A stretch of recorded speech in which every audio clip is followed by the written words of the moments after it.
Hey, Sun Devil fans, Sandy Charles here with DevilsDigest.com. We're here at ASU's Football Media Day, and we are talking all about what's been going on in preseason practice. They have a handful of them under their belt. I'm joined by publisher Hod Rubino, staff writer Jordan Kay.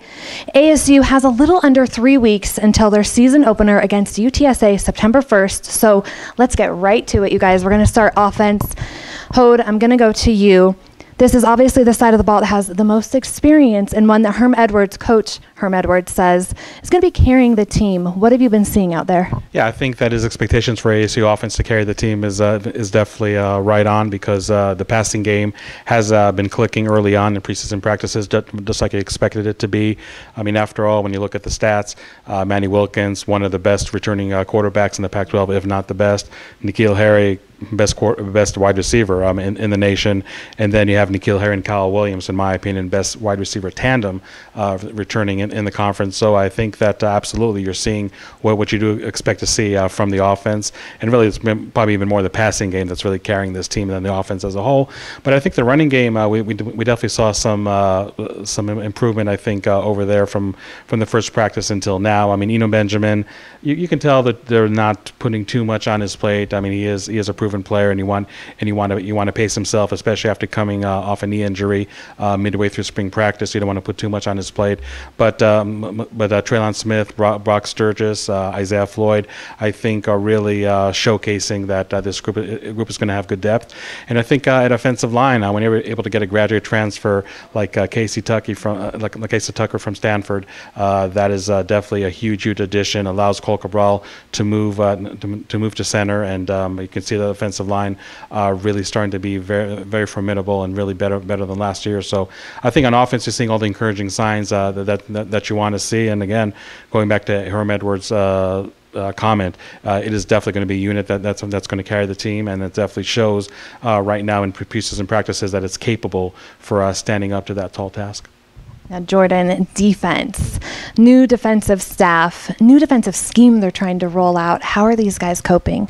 Well, the 3-3-5 is really based upon the back end, given the 5. But I think those guys are really kind of understanding, because it's a lot of a zone scheme where the corners are sometimes relying on the safeties, and they have to know exactly where they are, because the help is going to come from the backside. And it's been kind of interesting to see their progress from the spring into the fall, because they seem to be playing a lot more free. They understand the system, and it's like they go and play with their athleticism instead of overthinking a lot of the things. And that really helps with having two guys that are returning starters at corner in Chase Lucas and Kobe Williams. And then guys like Langston Frederick and DeMonte King at safety, who have played. Obviously, they haven't really started, but they have experience. And it's just a group where they seem to understand where everyone needs to be and exactly what the coaches are asking for. Like at linebacker, Merlin Robertson, I asked Danny Gonzalez kind of what makes this guy so good. How is he taking so many first-team reps early?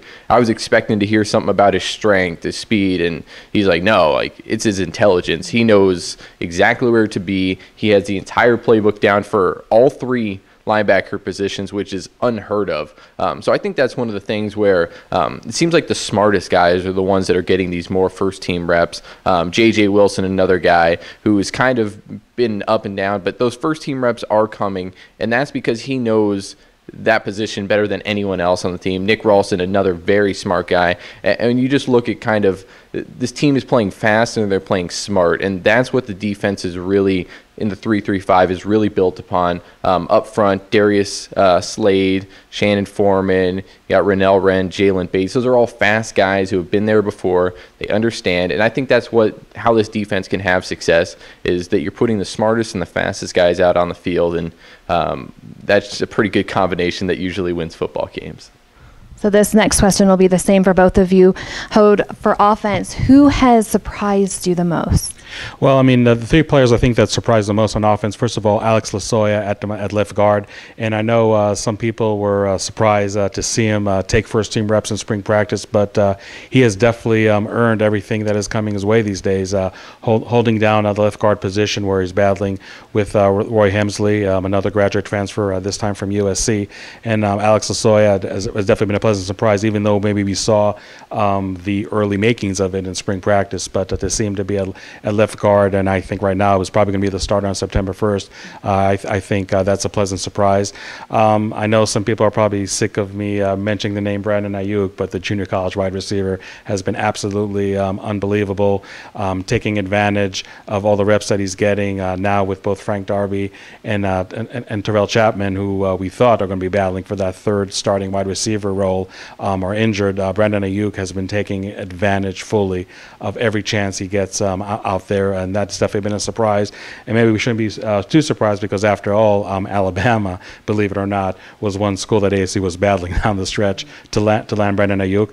And also, I would say another junior college transfer, Isaiah Floyd. I mean, just like Brandon Ayuk, he came into a deep depth chart at his position. Granted, much younger depth chart, but really has been able to stand out. At 5'7", he's your typical scat back slash change of pace running back. But I think that you didn't expect him really to hit the ground running as fast as he did. Herm Edwards has mentioned his name quite a bit. So those are three players I think that definitely have been surprises, players that are definitely going to see quite a bit of playing time. In some cases are going to start for the Sun Devils, and players that maybe at the beginning of preseason practices you didn't know exactly what to expect, but right now definitely a big surprise for ASU. Jordan, same question on defense. Who has surprised you? There's a few guys who are really, I would say Merlin is obviously one, because we weren't really expecting him to come in and get these first team reps right away. We knew the talent and the ability and all that, but for him to put it together so quickly, I think that has been very surprising. Another guy is Langston Frederick.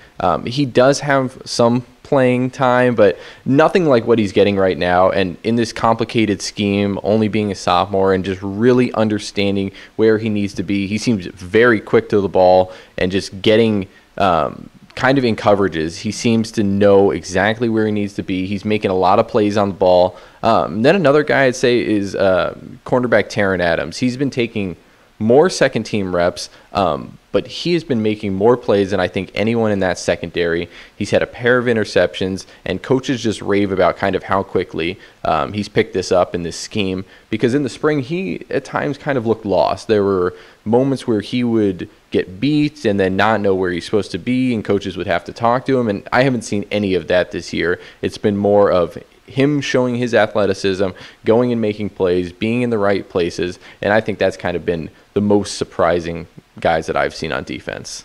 So the next one for both of you, again, what more do they need to do? I'm going to start with you on defense. What do they need to keep working on before the season opener? A lot of things I've been seeing are just technical things that need to get cleaned up. It's not as much as they understand what to do, but that seems to be the thing that in practice coaches just keep going, oh, the fundamentals, the technical aspects. That's the one thing that they really have to get down, especially in this complicated scheme. You can learn the scheme, you can know all that, but you have to be able to do the things right. And it's just little things, like I've seen the defensive line coaches just putting your hands and making sure you get around the blockers in the correct way and doing all that different stuff. And I think that is the one thing that they're going to really have to work on. Some teams only go fundamentals for a little bit during the season. I think you're going to see ASU have to really harp on in practice fundamentals for the entire season. And I think that's going to be kind of one of those things that where they can know the scheme, they can have the ability, but there's going to be a lot more technical work than I think teams in the past. And Hope on offense? On offense, I think of the running backs group, I mean, definitely there's depth, there's definitely talent, but now you want to figure out the rotation. I mean, it's a given, and Benjamin is going to be the starter, but who's going to be the number 2, who's going to be the number 3 running back? Because you look at Traylon Smith battling with Isaiah Floyd. I think A.J. Carter, a true freshman, has come on strong. Brock Sturgis, I thought, started out preseason practices pretty well, but has missed several practices lately. So does he get lost in the mix? Can he still figure to be a number 2, number 3 running back? I think that's something that ASU has to establish, because in my mind, and again, I know it might sound repetitive, but this offense has to be presented as a balanced unit. I mean, it's great that you have Manny Wilkins, N'Keal Harry, Kyle Williams, but the running game really has to be there to support the passing game and not make it easier for opposing defense to scheme for. We all remember in November of 2017, ASU went on a 3-1 run. Really should have been 4-0 when you think about that UCLA loss, and it really was a running game back then with Jamar Richard and Kalen Ballage really carrying the offense and really putting just, dozens and dozens of points on the board.